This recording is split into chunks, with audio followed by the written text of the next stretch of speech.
मचिया ही बैठेली सासु त बहु अरज करे हो।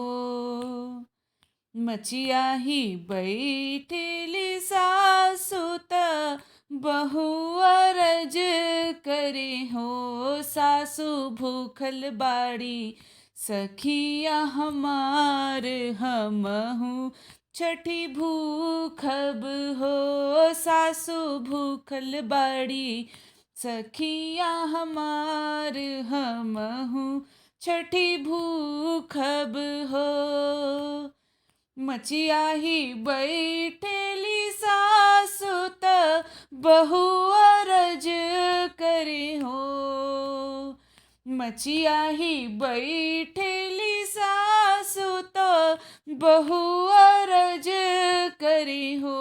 सासु भूखल बाड़ी सखिया हमार हमहू छठी भूखब हो।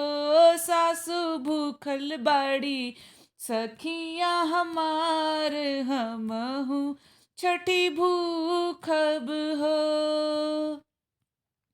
इतना बचन सुनी सासु बिरह बोलिया बोलेली हो। इतना बचन सुनी सासु बिरह बोलिया बोलेली हो। बहू कैसे रहबू छठी के बरतिया की गोदिया नाही ललना हो। बहू कैसे रहबू छठी के बरतिया की गोदिया नाही ललना हो। इतना बचन सुनी सासु बिरह बोलिया बोलेली हो। इतना बचन सुनी सासु बिरह बोलिया बोलेली हो। बहू कैसे रहबू छठ के बरतिया की गोदिया नाही ललना हो। बहू कैसे रहबू छठ के बरतिया की गोदिया नाही ललना हो। इतना बचन सुनी बहू की मैया से अरज करे हो।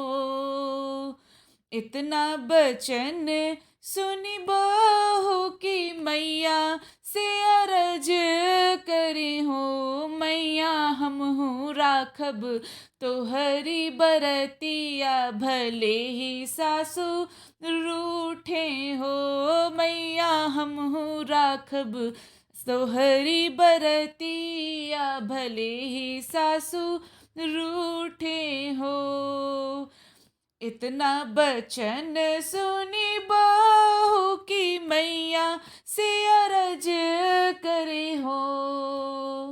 इतना बचन सुनी बहू छठी मैया से अरज करे हो।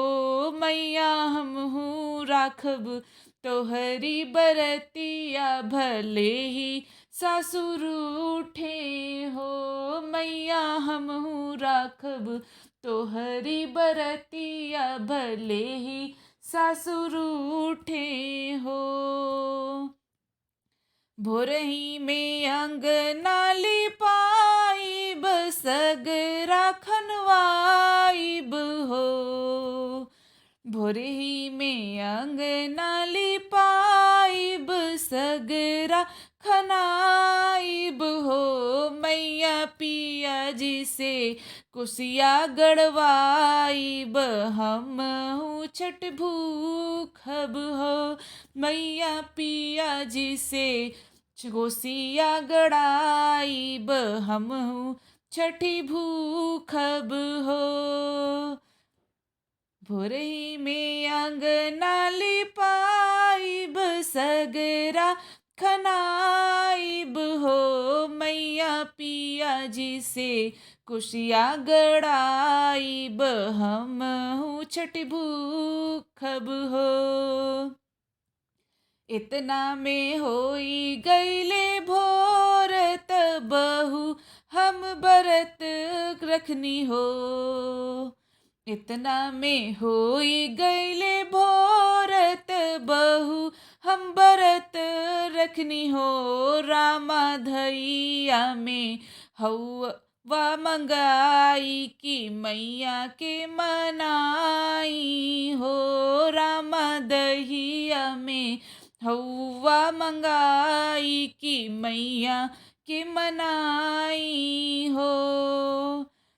छठी के ही 9वें महीने लालनवा जन्म लिहले हो।